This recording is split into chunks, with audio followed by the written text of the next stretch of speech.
Le GNSA vient en soutien de l'association DGANAT pour sauver le magnifique chêne pluricentenaire de Saint-Maur-des-Fossés dans le Val-de-Marne.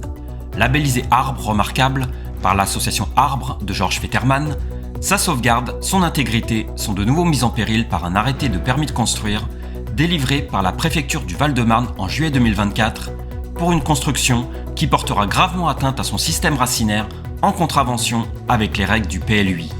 Donc moi je suis Philippe Vergès, le président de l'association DGANAT. Nous avons déposé un recours contre un permis de construire qui était affiché plus haut, puisqu'il y a un projet de construction qui va mettre en péril un chêne qui a plus de 400 ans, qui est juste à côté. Et donc le promoteur a déjà été poursuivi pour défaut en écriture sur des premiers permis. Et là il redépose un permis qu'il obtient alors qu'il va encore mettre en danger l'arbre, surtout son système racinaire qui n'est absolument pas pris en compte dans le plan de masse, dans le projet de permis de construire. Donc on était mobilisés aujourd'hui avec les copains, les copines, les différentes associations pour montrer à la mairie, pour montrer à la préfecture qu'on n'est pas d'accord sur ce type de projet et qu'on doit lutter contre et laisser vivre un arbre comme celui-ci. Il nous a paru évident de devoir être là en soutien à l'action menée par Philippe et son association, et de nous aussi, pour sauver ce magnifique chêne pluricentenaire labellisé par l'association Arbre de Georges Fetterman. Mais il y a aussi à sauver tous les arbres de l'ombre. Alors ce qu'on appelle les arbres de l'ombre, ce sont ces centaines d'arbres sains abattus chaque jour dans l'indifférence quasi générale sur les terrains privés ou dans les copropriétés. Ils contribuent pourtant à la qualité de notre environnement, à sa beauté et à l'équilibre de l'écosystème. Les arbres ne sont pas légalement assez protégés. Une plus grande protection devra passer entre autres par des modifications du Code civil, et donc Georges en a parlé, et pour leur apporter un statut juridique propre. L'article 2 qu'on nous a installé derrière, l'article 2 de la Charte de l'environnement, inscrite dans notre Constitution. Cet article 2, il dit quoi ? Il dit « Toute personne a le devoir de prendre part à la préservation et à l'amélioration de l'environnement ».